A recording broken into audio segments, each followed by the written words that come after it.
Hi friends, welcome to my channel Sairam competitive exams. ఇంకా channel ఎవరైనా subscribe చేసుకోకపోతే subscribe చేసుకోండి, లైక్ చేయండి, షేర్ చేయండి. మెగా డిఎస్సి ఇంకెప్పుడు? బడులు తెరిచే నాటికి కొత్త టీచర్లు కొలువు తీరేనా? అభ్యర్థుల సన్నద్ధత కోసం 3 నెలల వాయిదా. తర్వాత వర్గీకరణపై నివేదిక కోసం నిలిపివేత. డిఎస్సి ప్రకటించాక భర్తీ కనీసం 3 నెలలు. తర్వాత టీచర్ల శిక్షణకు మరికొంత సమయం. మరో 5 నెలల ప్రక్రియ అసాధ్యమని వాదన. రాబోయే విద్యా సంవత్సరంలో బడులు తెరిచే నాటికి కొత్త టీచర్లు కొలువు తీరేలా కనిపించడం లేదు. మెగా డిఎస్సి నోటిఫికేషన్ విడుదల చేసి భర్తీ ప్రక్రియను పూర్తి చేయడంతో పాటు ఉపాధ్యాయులు శిక్షణ ఇవ్వడానికి మరో 5 నెలల సమయం మాత్రమే ఉంది. అయితే ఈ నోటిఫికేషన్ ఇప్పట్లో ఇచ్చే అవకాశాలు లేవు. ఎస్సీ వర్గీకరణపై ప్రభుత్వం నియమించిన ఏకసభ్య కమిషన్ తన నివేదికను సమర్పించిన తరువాతే ఈ ప్రక్రియ ముందుకు కదలనుంది. మరోవైపు పూర్తిస్థాయి ఉపాధ్యాయులతో పాఠశాలలు నడుపుతామని, కొరత అనే మాట లేకుండా చేస్తామని కూటమి ప్రభుత్వం గట్టిగా చెబుతుంది. మొత్తం 16,347 టీచర్ పోస్టులు భర్తీ చేయనున్నట్టు ఇప్పటికే ప్రకటించింది. సీఎంగా బాధ్యతలు చేపట్టిన తర్వాత సీఎం చంద్రబాబు తొలి సంతకం డిఎస్సి ఫైల్ పైనే చేశారు. ఆ వెంటనే జూలై 1న డిఎస్సి ప్రకటించాలని ప్రభుత్వం భావించింది.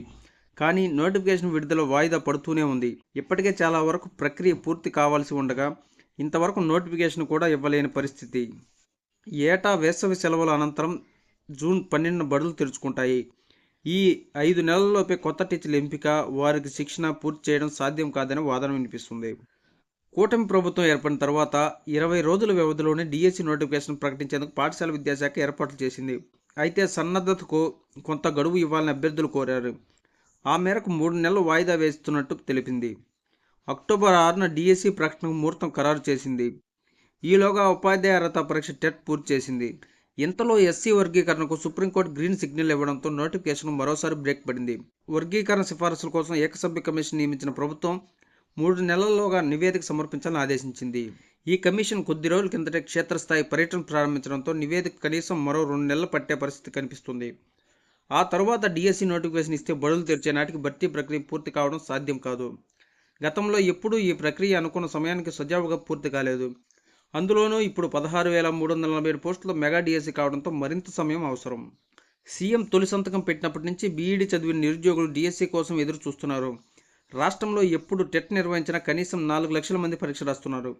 గత వైసీపీ ప్రభుత్వంలో ఒక్క డిఎస్సి నోటిఫికేషన్ లేకపోవడంతో ఆశావాహుల సంఖ్య ఇంకా పెరిగింది. మెగా డిఎస్సి నోటిఫికేషన్ ఎప్పుడెప్పుడు వస్తుందని వారంతా ఆతృతగా ఉన్నారు. కానీ వివిధ కారణాలతో డిఎస్సి వాయిదా పడుతూ వస్తుంది. బడుల్లో టీచర్ల సంఖ్య తగ్గించేలా గత జగన్ ప్రభుత్వం తీసుకొచ్చిన జీవో 117ను రద్దు చేయాలని నిర్ణయించడంతో కొత్త ఉపాధ్యాయుల అవసరం పెరగనుంది. ఆదర్శ ప్రాథమిక పాఠశాలలో ప్రతి తరగతికి ఒక టీచర్ కేటాయించాలని, మిగిలిన ప్రాథమిక పాఠశాలలోనూ అదనపు టీచర్లు ఇవ్వాలని ప్రభుత్వం భావిస్తుంది. ఈలోగా బడులు పునర్నిర్మాణ ప్రక్రియను పూర్తి చేయనుంది. బడులు తెరిచే నాటికి కొత్త పాఠశాలల వ్యవస్థ అమల్లోకి వస్తే టీచర్ల అవసరం కూడా మరింత పెరుగుతుంది.